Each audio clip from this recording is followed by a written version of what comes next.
Hitler చేత చాలా భయంకరమైన మారణ హోమానికి గురైన యూదులు ఎక్కడెక్కడైతే ఉన్నారో వాళ్ళందరినీ ఏకం చేసి అమెరికానే పాలస్తీనాకి పంపించింది.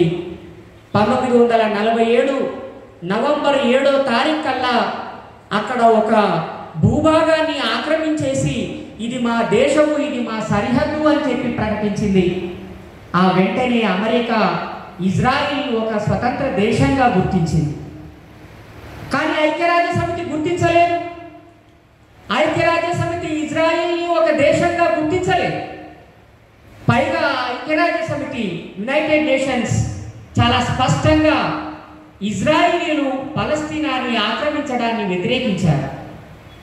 ఏ రోజు కూడా ఇజ్రాయిలు ఐక్యరాజ్య సమితి మాటని గౌరవించింది లేదు. ఐక్యరాజ్య సమితి చేసిన తీర్మానాలని దేన్ని కూడా అది ఖాతరు చేసింది లేదు. పైగా బేఖాతరు చేసి లెక్క చేయకుండా పక్కనున్న దేశాల మీద దాడులకి, దౌర్జన్యాలకి, దురాక్రమణలకి పాల్పడ్డ చరిత్ర ఇజ్రాయిల్కి ఉన్నది. పలస్తీనాని మాత్రమే కాదు, పక్కనున్న లెబనాన్ని ఆక్రమించింది, లెబనాన్తో యుద్ధం చేసింది, సిరియాని ఆక్రమించింది, సిరియాతో యుద్ధం చేసింది, లెబనాన్ని ఆక్రమించి లెబనాన్ని ఖాళీ చేసింది 2000 ఇయర్లో. 2000 సంవత్సరంలో ఇజ్రాయిల్ తన సైన్యాన్ని వెనక్కి తీసుకున్నది. అది కూడా ఐక్యరాజ్య సమితి ఎంతో ఒత్తిడి చేస్తే. ఈరోజు పలస్తీనా మీద జరుగుతున్న దాడిని కూడా ఐక్యరాజ్య సమితి వ్యతిరేకిస్తున్నది.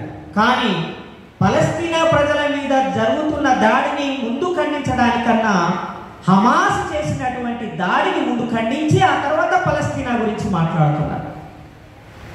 రెండు దేశాల సిద్ధాంతాన్ని అంగీకరించాలని ఐక్యరాజ్య సమితి వాదిస్తున్నది.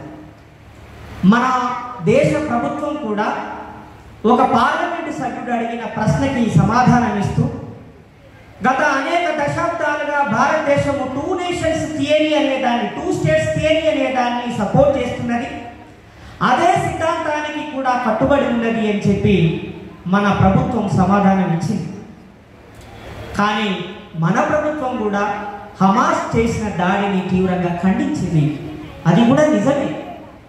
కానీ మిత్రులారా, ఇక్కడ గమనించాల్సిన విషయం ఏంటంటే అసలు 2 నేషన్స్ అనేటివి అక్కడ ఉన్నాయా?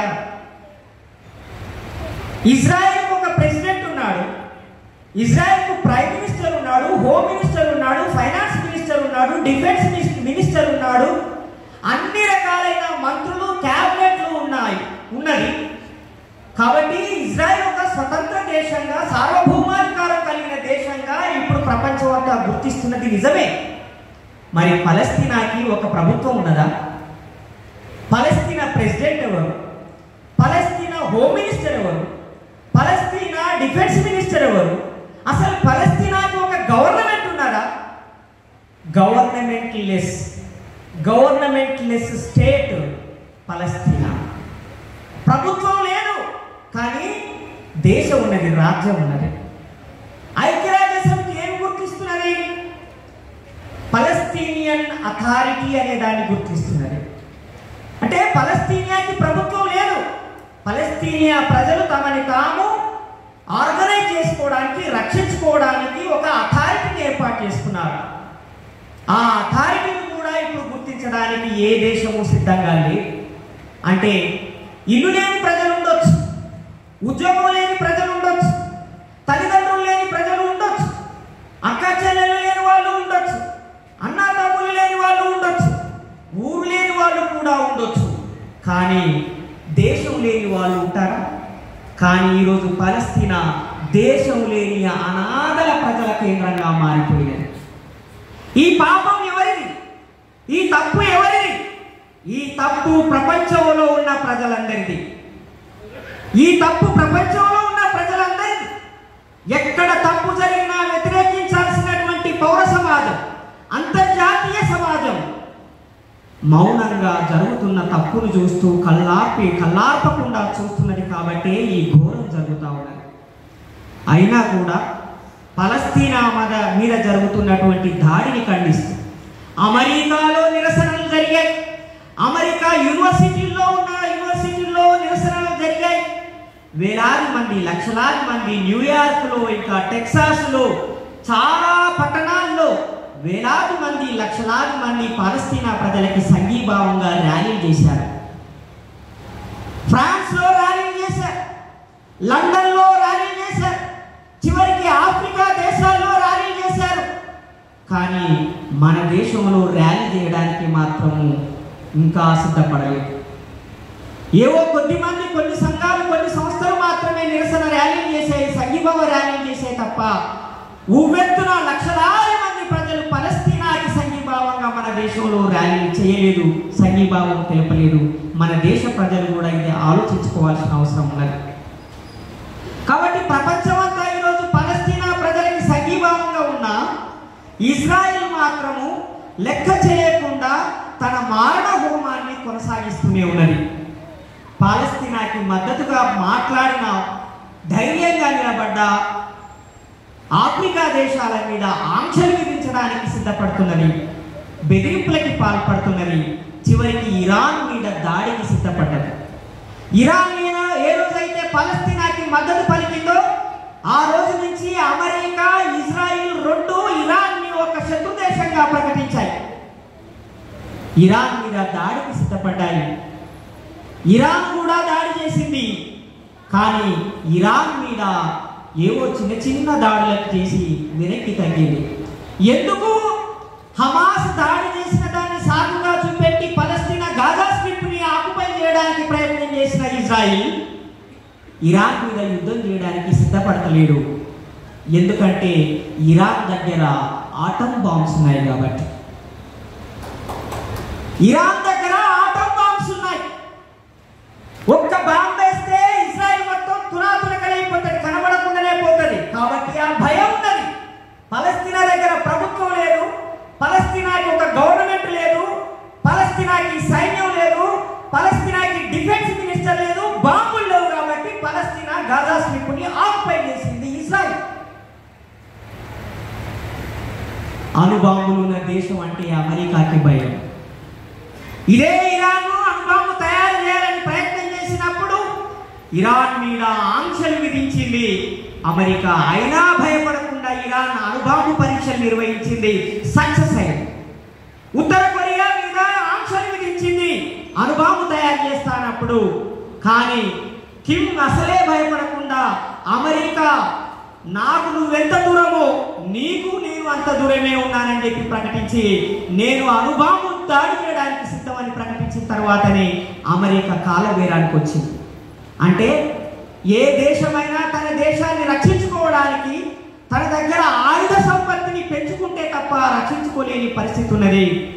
అమెరికా లక్షల కోట్ల రూపాయల్ని ఇజ్రాయెల్కి కేటాయిస్తూ, సైన్యాన్ని పంపిస్తూ, ఆయుధాలను పంపిస్తూ పలస్తీనాని ఆక్రమించడానికి కారణమైంది. ఈ పాపములో ప్రధానమైన భాగము అమెరికానే. ఇజ్రాయెల్ పలస్తీనాని ఆక్రమించడంతో ఆగిపోదు.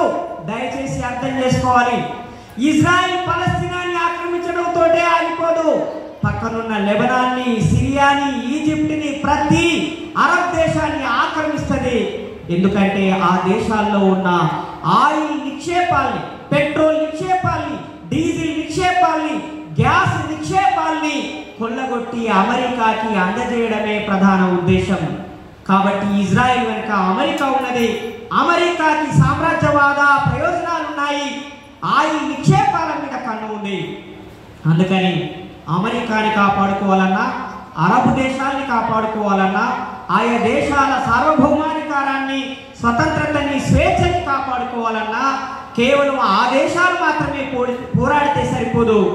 ప్రపంచమంతా, అంతర్జాతీయ సమాజం అంతా ఆ దేశాలకి సంఘీభావంగా ఉండాల్సిన అవసరం ఉన్నది. మన దేశంలో ఇది మతాలకు సంబంధించిన గొడవగా ప్రచారం చేస్తున్నారు. అది కరెక్ట్ కాదు. అది రెండు దేశాలకు సంబంధించిన ఆత్మగౌరవానికి సంబంధించిన సమస్య. ముఖ్యంగా పలస్తీనా దేశ స్వతంత్ర ఉనికికి సంబంధించిన సమస్య. ఇది మతానికి సంబంధించిన సమస్య కాదు.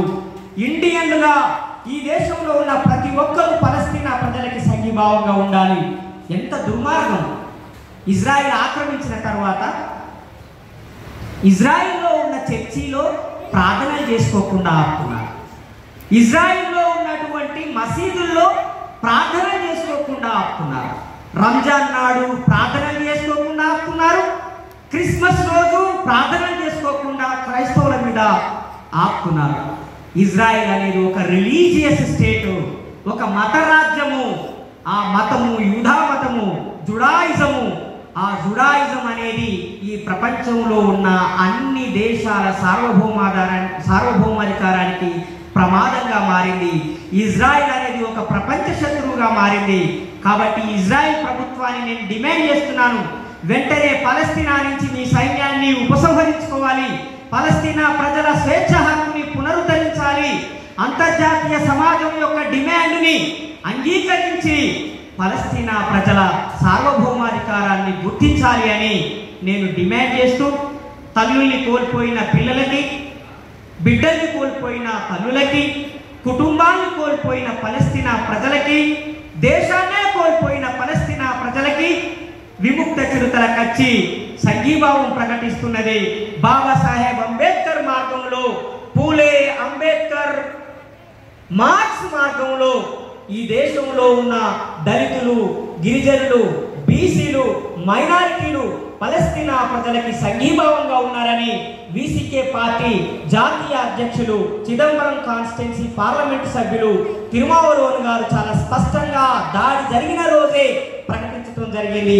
ఈ విషయాన్ని మీరు అందరూ గమనించాలని కోరుతూ, నన్ను ఈ కార్యక్రమానికి ఆహ్వానించినటువంటి SIO కార్యవర్గ సభ్యులందరికీ, రాష్ట్ర నాయకులకి, మిగతా పెద్దలందరికీ ధన్యవాదాలు తెలియజేస్తూ ముగిస్తున్నాను. Thank you. జై భీమ్.